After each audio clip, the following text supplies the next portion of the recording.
Steak z hovädzej sviečkovice s prošutom a mangovým dípom. To bude dnešný recept. Vítajte v kuchyni Lidla.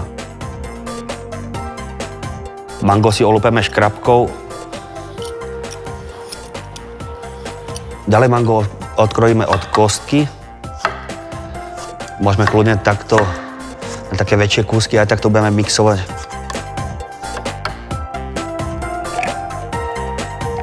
Rozmixujeme do hladka. Tak, teraz preložíme do misky. Ďalej k mangu pridáme nasekanú lahvodkovú cibulku, iba tieto biele časti. Stačí takto 3 kúsky. Ja si najskôr cibulku takto na také tenké prúžky nakrojím a potom nasekám úplne na drobno. Pridám k mangu.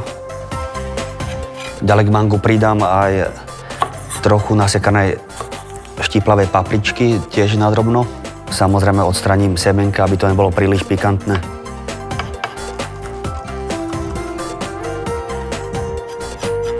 Ďalej k mangu pridáme aj nasekanú čerstvú mätu.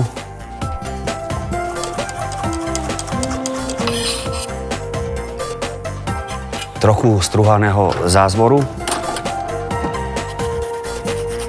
Teraz to ochutíme citronovou šťavou a čiernym korením, solou. A pridáme tam aj trochu olivového oleja. Tak náš dip rozmiešame a necháme chvíľu postať. Vždy je dobré takéto dipy, salsy, ale aj studené omáčky robiť s prestihom, aby sa tie chute spojili a stihli sa rozložiť. Či už je to sol, čierne korene, čili, cesnák alebo zázvor. Takže dip máme hotový a môžeme začať s prípravou stejku. Tak ako je známe, na steak je dobré si poriadne rozohrať panvicu. Tak máme tu 2 krásne stejky z hovädzej sviečkovice. Je to naozaj najkvalitnejší kus mäsa z hovädziny. Takže stejky si okoreníme. Môžeme kľudne aj takto nahrubo. Urobíme to po obidvoch stranách. Pokiaľ máte hrubú morskú sol, ako je táto, tak kľudne to môžete osoliť. S jemnou solou sa to neodporúča. Panvicu máme poriadne rozohrianú. Pridáme pár kvapiek olivového oleja a rovno položíme stejky.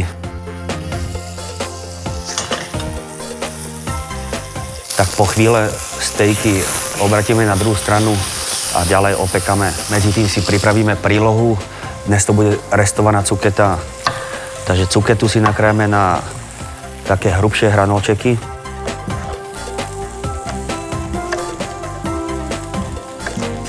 Tak stejky opekáme, pokiaľ je to možné, aj po obvodových stranách. Ďalej k cukete budeme potrebovať nasekaný cesnák na plátky a štiplavú papričku nakrájanú na prúžky. Takisto to urobíme bez semienok, semenka odstraníme. Tak pred koncom k stejkom pridáme ešte pár plátkov prošuta a dokončím si túto štiplavú papričku. Tak prošuto po chvíli otočíme. Chcem, aby bolo naozaj chrumkavé a pridáme kúsok masla. Počkáme, kým sa maslo rozpustí. Tak prošuto položíme na vrch skoro hotových stejkov a na panvicu pridáme ešte pár kvapiek citronovej šťavy. Stejky máme hotové.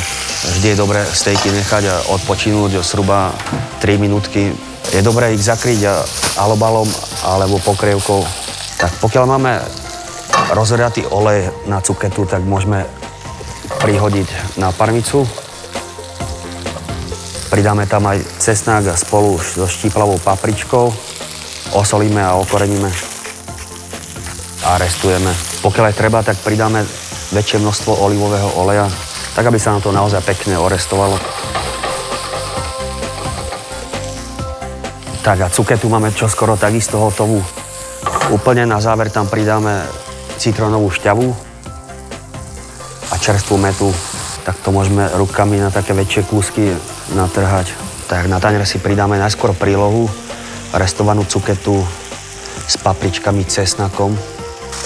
A teraz steak z hovädzej sviečkovice. Pridáme chrumkavé prošuto, prelejeme to týmto výpekom. a na záver pridáme aj výborný mangový dip. A môžeme dozdobiť ešte pár listkami čerstvej mety. Tak a dnešný recept máme hotový. Dúfam, že sa vám všetkým páčil a radi si ho skúsite doma. Prajem vám dobrú chuť.